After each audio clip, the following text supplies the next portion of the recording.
Bonsoir mesdames, messieurs, nous sommes le vendredi 28 avril 2023, voici les titres de votre 19h. Nous reparlerons bien sûr de la fait divers, la découverte de ce corps d'une fillette de 5 ans. Nous avons les résultats de l'autopsie, nous verrons bien sûr tout ça dans cette édition. Aussi dans l'actualité, nous parlerons d'un accident de métro qui s'est passé samedi dernier à Paris et des suites concernant le conducteur responsable, toutes les informations dans cette édition. Ce soir, nous parlerons aussi dans cette édition dans l'info locale des motards à Paris qui ont été attaqués en pleine rue par des bandes. Et enfin, l'info venue de Martinique avec de l'économie. Un vol direct entre Fort-de-France et Toronto à partir du 16 décembre prochain. On verra bien sûr le temps qu'il fera avec la météo et l'éphéméride de demain en fin d'édition.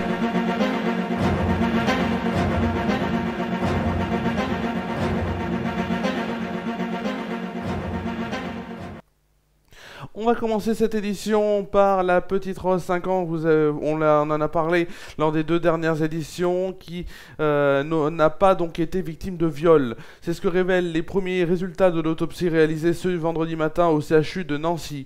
La fillette a été tuée dans les Vosges, à Rambervillers, donc mardi 25 avril, c'était il y a 3 jours. Le parquet d'Épinal précise dans un communiqué, ce vendredi donc, que des analyses médico-légales complémentaires sont en cours pour déterminer les causes exactes de la mort de l'enfant. Celle-ci pourrait prendre plusieurs jours. Le mineur de 15 ans qui est suspecté du meurtre de l'enfant a choisi de garder le silence devant le juge d'instruction. Il a été mis en examen hier pour meurtre sur mineur de 15 ans. En tout cas son mineur, ça c'est sûr, est placé en détention provisoire. Lors d'un point de presse, le procureur d'Épinal avait indiqué que le garçon donc avait été déjà mis en examen l'an dernier pour une précédente affaire pour viol sur mineur sur des enfants âgés de 10 et 11 ans.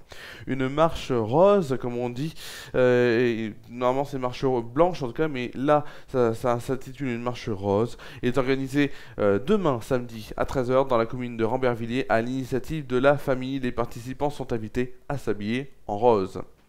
Nous allons maintenant aller sur une autre actualité. Un conducteur de métro a été mis en examen ce vendredi à Paris pour homicide involontaire dans les transports ferroviaires après le décès le 22 avril, c'était samedi dernier, d'une femme happée par une rame, sa veste étant restée coincée dans les portes. C'est ce qu'on a appris de sources judiciaires.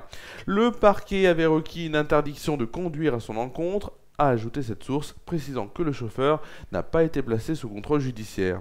Une femme quadragénaire donc est décédée samedi dernier à la station Bel Air sur la ligne 6 du métro parisien, happée par une rame après que sa veste donc est restée coincée dans les portes automatiques.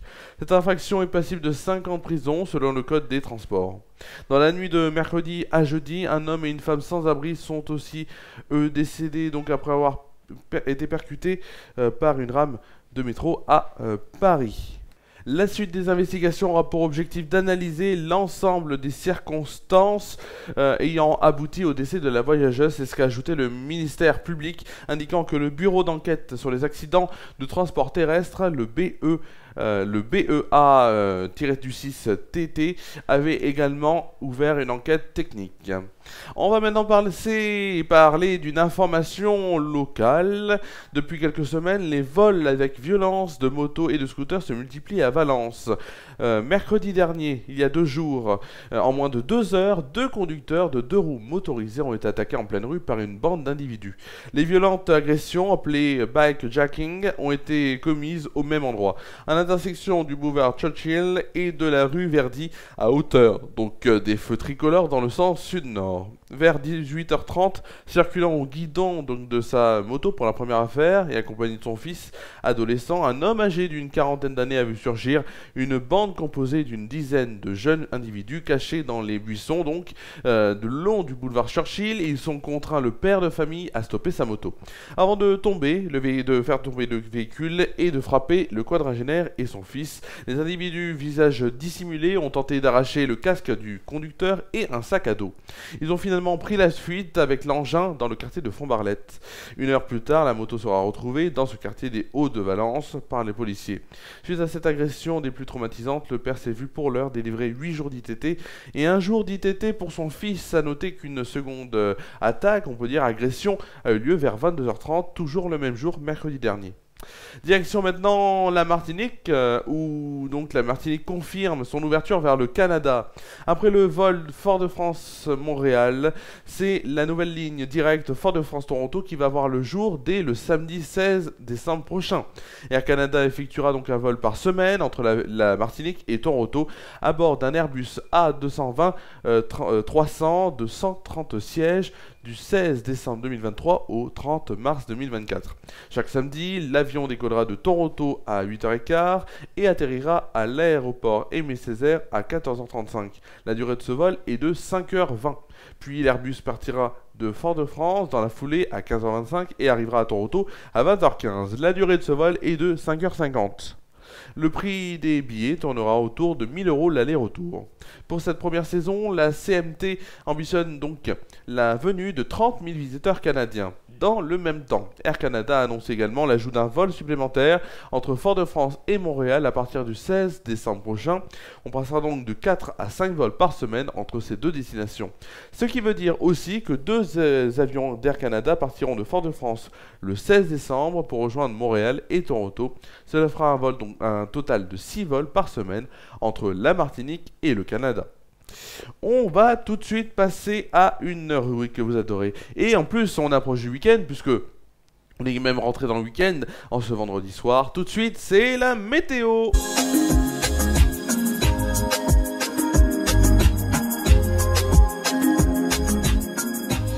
La météo, déjà on commence par celle, je le disais, à Tournon-sur-Rhône. Demain matin, au programme donc des pluies éparses, nous accompagnerons au réveil pour une température de 16 degrés de moyenne. Demain après-midi, de rares averses. Et oui, de rares averses donc feront leur apparition. Il fera une température de 20 degrés de moyenne et de 22 degrés au meilleur de la journée. En soirée, les éclaircies concluront cette journée. Il fera 19 degrés de moyenne. Tout de suite, la météo en France métropolitaine avec la carte qui s'affiche donc sur votre écran.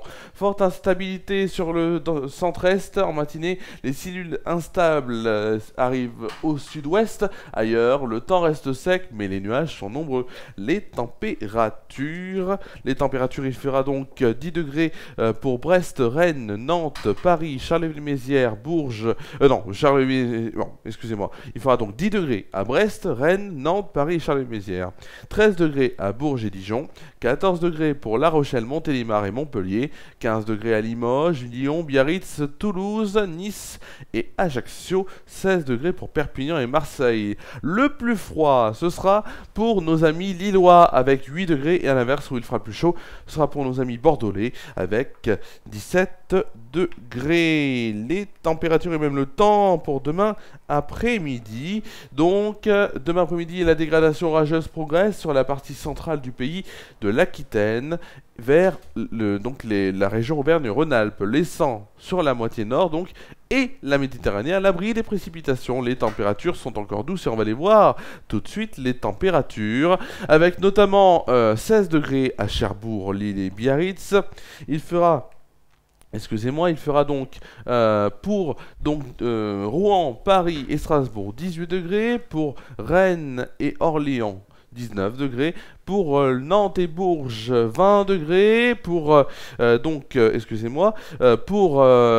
Rochelle, Limoges et Lyon 21 degrés, et pour Toulouse et Marseille 22 degrés. Pour le plus froid, ce sera à Charleville-Mézières avec la température de 15 degrés. Pour le plus chaud, il fera 24 degrés à Perpignan. On fêtera demain la journée internationale de la danse. Le soleil se lèvera à 6h34 et se couchera à 21h02. On gagnera ainsi 3 minutes de soleil. Et voilà.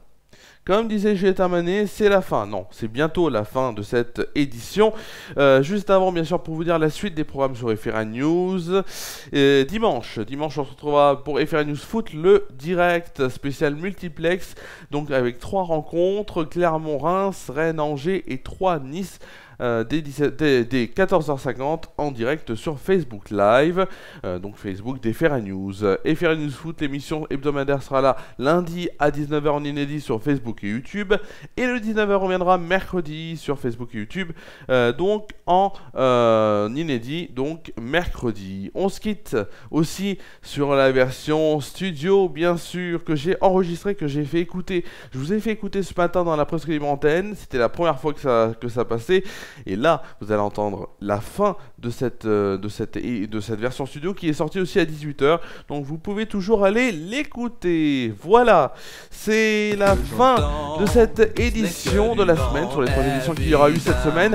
Nous nous quittons et nous nous retrouverons donc dimanche en direct sur Facebook pour Référé News Foot, le direct spécial multiplex des 14h50. Je vous souhaite de prendre soin de vous et de vos proches. À dimanche sur le Facebook des Référé News. Et dansons. Bon week-end à vous. Donnez-moi donc une chance, de vous à moi, de moi à vous. Est-ce réussi à chanter la grande France? C'est toujours trop bon pour être vrai, mais c'est jamais trop laid pour être faux. Évidemment, elle ne sera plus jamais la même.